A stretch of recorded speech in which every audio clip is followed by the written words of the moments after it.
Hey everybody, it's Peter Groda again, your local seminarian intern. As is proper this time of year, everybody's got one thing on their mind. If you said Christmas, shame on you. It's far too early. I don't care what anybody says. Of course, the answer is NFL football. No, it's Thanksgiving. The day where we celebrate the virtue of thankfulness by doing it the only way we Americans know how. Completely stuffing ourselves. Well, the turkey gets stuffed, why shouldn't we? I'm sure you're all very busy with this week, so I'm going to keep it very short. I was in the hallway of the parish office this blustery, windy Wednesday morning, and some students walked through the hallway, and I was like, this isn't a school day, why would the students be here? So I asked them what they were doing, and they said that they were helping out with a ministry here for Thanksgiving over at the school. So of course my interest was piqued, and I asked them if they would talk about it on the show. I always do this. I don't know why.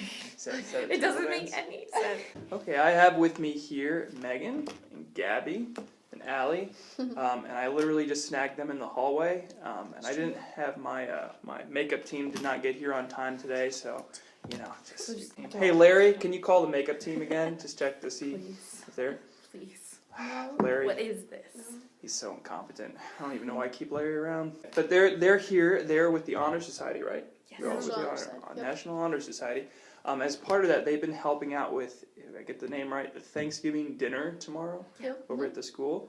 And I asked them if they could come and tell us a little bit about the Thanksgiving dinner and what they do there. So, who would like to start and tell me a little bit about the Thanksgiving dinner? Gabby, all right. Yeah, so the Thanksgiving dinner is basically where we make a meal or prepare it like beforehand, the day before, and then it's basically to serve the people who don't have or who aren't able to cook tomorrow or don't have a place to be tomorrow. Like me.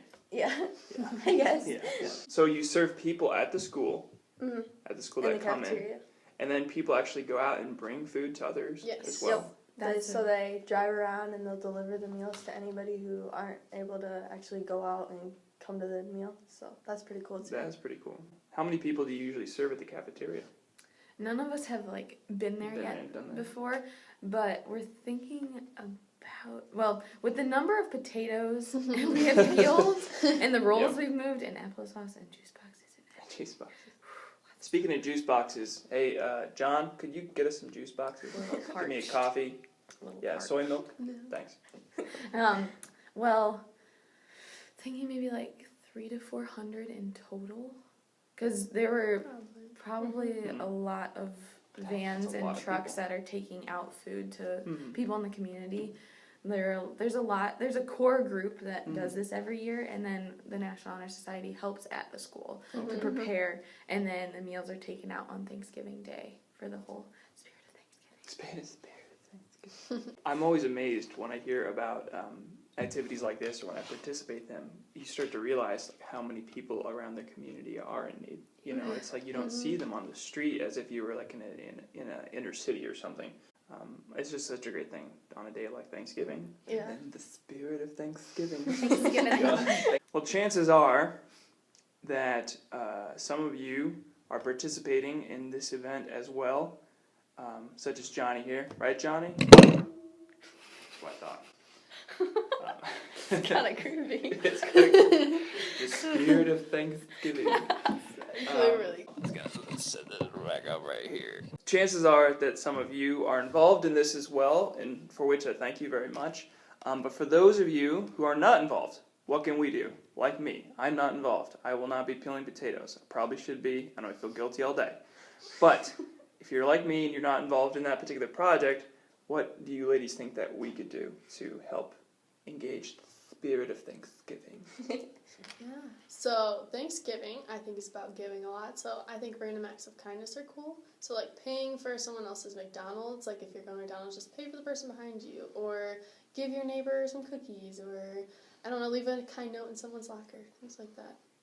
You could also donate any food to your local food bank, or give coats or gloves to people for a drive, because some people are cold. There's plenty of stuff around, and if it's not an excuse if you don't know one of those places, because I guarantee you all you have to do is call the parish office or pick up a bulletin, and you're probably going to find any number of things that you could donate to. So Do it.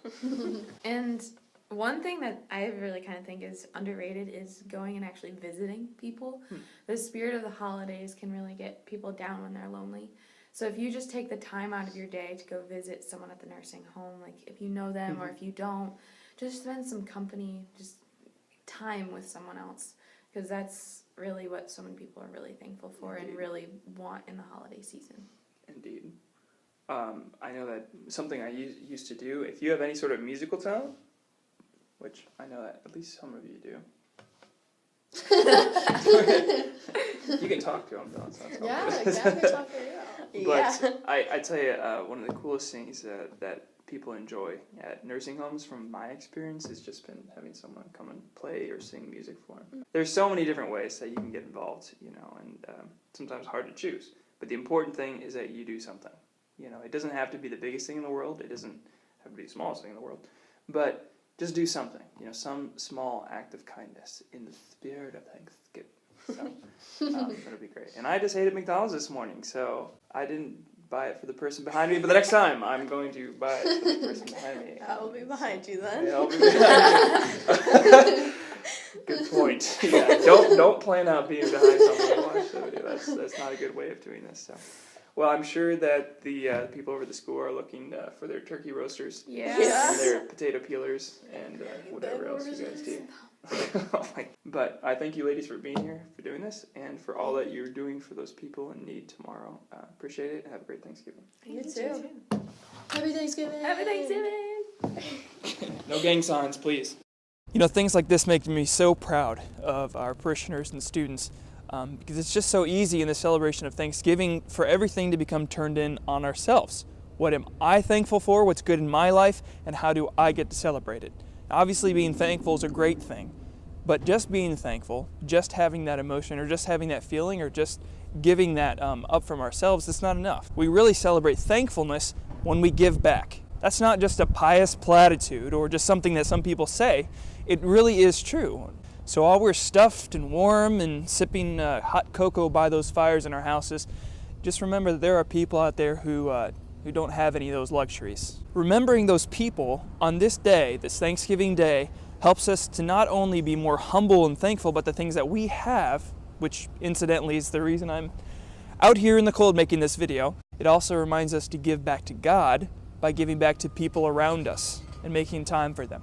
So on this Thanksgiving Day, what will you do to make sure that Thanksgiving doesn't just become about you? The ladies in the video offered a few suggestions, and I am in full agreement of all those things.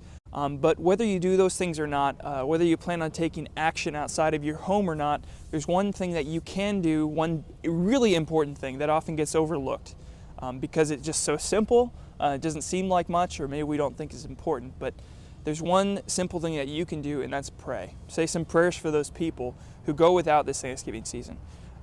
It's especially great to pray together for those people. And so my challenge for you this week is, before Thanksgiving Day is over, ask your family, whether it's your whole family or just one person in your family, to sit down and just pray together for all those people who go without this Thanksgiving Day. It can be a decade of the rosary, or you could read a little bit of the Bible together, whatever it may be. Just pray together, pray a little bit. Okay, well, that's all I got for you for this Thanksgiving week. I hope you have a great Thanksgiving. Eat lots of food, watch football, do those traditions, whatever things that your family does on Thanksgiving. I am gonna get out of the cold. So until next week, stay holy, and I'll see you at Mass.